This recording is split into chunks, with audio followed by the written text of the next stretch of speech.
Oh, one moment, people. Oh, one moment, people. All right, I think I got this going. All right, I think I got this going. I'm going to have to take a moment, one second, because I hear an echo. So you should hear some music. One second, because I hear an echo. So you should hear some music. Because I hear an echo. I don't know if I can do right. I think that sounds better. Done so many things wrong. I don't know if I can do right.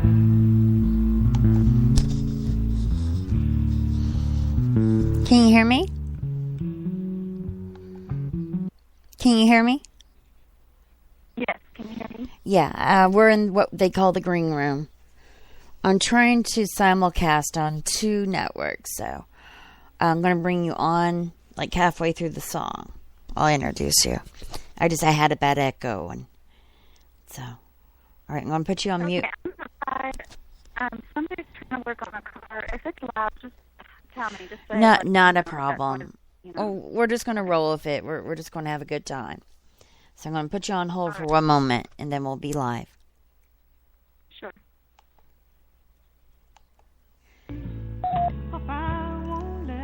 Let's see if this is working. Give me a chance. Spreaker. That's good. Oh, you guys can hear me on Spreaker. Okay. Get that chat room up. Hello.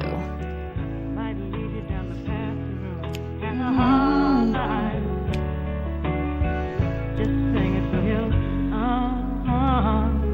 understand. Boy, right now, doing the best I can.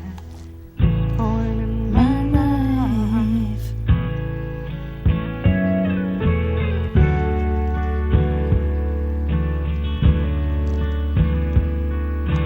This point in my life, though I've mostly walked in the shadow. Well, good afternoon, everyone. Today is another episode of Truth Talks. We have an amazing guest, Lydia Bush. She's a creative mother of 2 who happen to have autism. I'm going to bring her on shortly, but I am so excited to have her on our show because the truth is between you and I and the world. So I'm going to bring her on. Lydia? Yes. Hi. Again, this is Angela with Truth Talks. We're going to be talking about different types of truth. Today we're going to be talking about homeschooling, weighted blankets, sensory diets, and different types of sensory therapies with Lydia Bush. Well, welcome to the program. Hi, Angela. Thanks. You're welcome. I wanted to go into the brief history. Would you like to talk about your journey into autism? Sure. I'm a mother of 2 boys who are right now 4 and 6, and they were both diagnosed at 2 and 3. And since then, I've basically made it, my full-time job and then some to work on their early intervention at home with diet and sensory diet and things like that, which also led me into a small business I started, which is making weighted blankets. So now I homeschool them and work from home. Well, it sounds like you're a very... And that's pretty much where we're at now. Busy woman. Yeah. Now, you mentioned before sensory diets, things to do of that nature. Would you like to explain what you mean by that to people that may not be familiar with those terms? Sure. There's a lot of sensory seekers on the spectrum.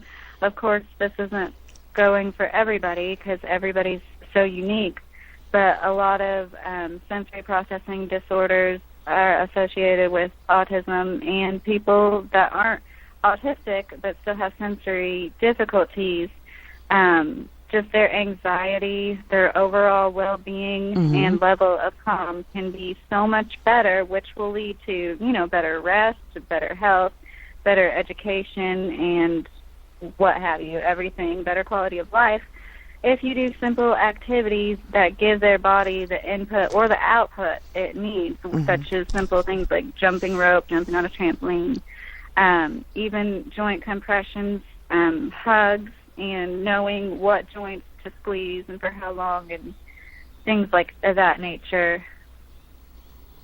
There's a lot of things that people can do at home that I was very intimidated at first, and then when I had a wonderful therapist come in, show me just different household things, just exposure therapy kind of in a way can be sensory therapy, to take the textures and the things that, your kid doesn't like and expose it to them, like not necessarily make them eat the food they don't like, but have them play with it with their fingers and introduce as many textures and textiles as possible, which could be, beans, fabric you have at home and what have you. Yogurt, a is lot that of people get intimidated by expensive products, What about yogurt? Is that a texture that some children with autism have difficulties eating? Oh, yeah. In my experience, it seems like it's kind of one way or the other. Kids either gravitate towards things like yogurt that are mushy, or they gravitate towards the crackers and crunchy things. And either way, the opposite is just horrible to them.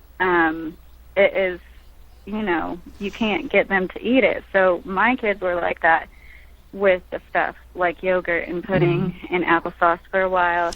And, you don't necessarily want your kids to learn to play with food, but sometimes if you, let them get their hands in it a few times, it will open up, in my opinion, this is what I've seen with my kids, those pathways.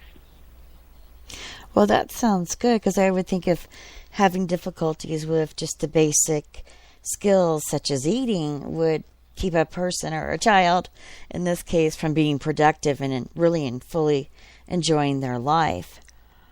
Now, I would imagine homeschooling a child with special needs, in this case autism, would present unique challenges.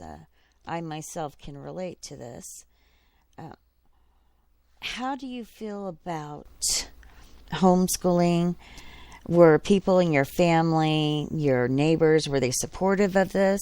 Because I think it's a wonderful option instead of the public school option, which with IEPs and children that are nonverbal, perhaps they may not be able to tell us when scary things are happening.